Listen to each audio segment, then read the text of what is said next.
नमस्कार, मैं हूं अमित। राजनीति में परिवारवाद का नया अध्याय लिखने का श्रेय अगर किसी को जाता है तो वह है प्रतापपुर विधानसभा की माननीय विधायक शकुंतला पोर्ते।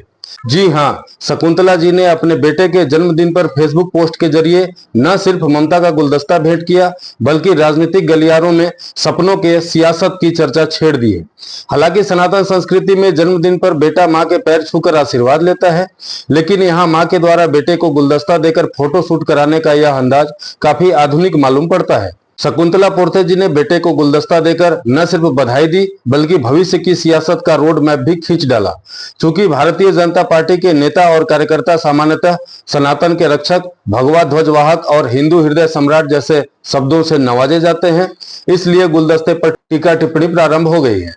शकुंतला जी ने अपने बेटे को जन्मदिन की बधाई देते हुए फेसबुक पर जो लिखा वह किसी बॉलीवुड फिल्म के डायलॉग से कम नहीं है। उन्होंने बताया कि उनके बेटे ने फुटबॉलर बनने का सपना देखा था, लेकिन देवता तुल्य ससुर तेजनाथ पोर्ते की आज्ञा का पालन करते हुए उसने खेल का मैदान छोड़ किताबों का दामन थाम लिया। ससुर जी को पढ़ाई पसंद थी, खेल नहीं।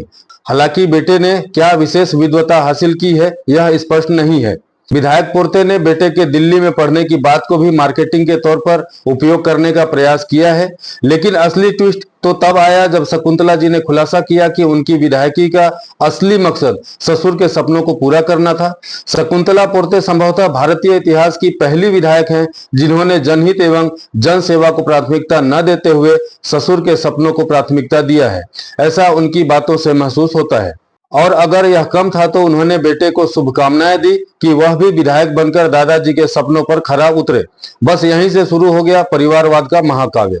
शकुंतला जी ने साफ कर दिया है कि विधायकी कोई जनसेवा का पद नहीं बल्कि एक पारिवारिक विरासत है जो पीढ़ी दर पीढ़ी चलनी चाहिए। अब यह तो वक्त ही बताएगा कि बेटा नेक है या नहीं, लेकिन शकुंतला जी ने इशारों में बेटे को अगला विधायक प्रोजेक्ट करके सियासी गलियारों में हलचल जरूर मचा दी है।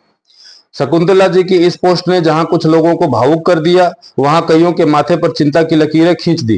कार्यकर्ताओं में खुसुर फुसुर शुरू हो गई है कि अगर ससुर के सपने को पूरा करने के लिए ही विधायकी की कुर्सी एक ही परिवार में घूमती रही तो बाकी मेहनती कार्यकर्ताओं का क्या होगा? क्या प्रतापपुर की जनता हर बार ससुर के सपने को वोट देगी?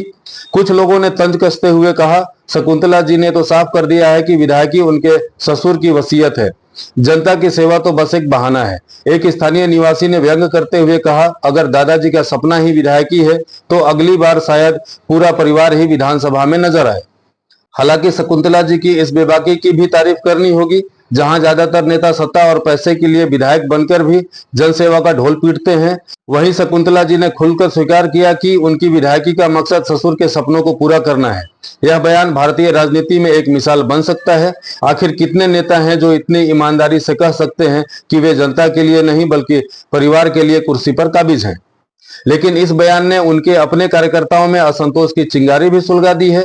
एक कार्यकर्ता ने नाम न बताने के शर्त पर यह कहा, हम दिन रात मेहनत करते हैं लेकिन अगर विधायकी परिवार में ही बांटनी है तो हमारा क्या होगा?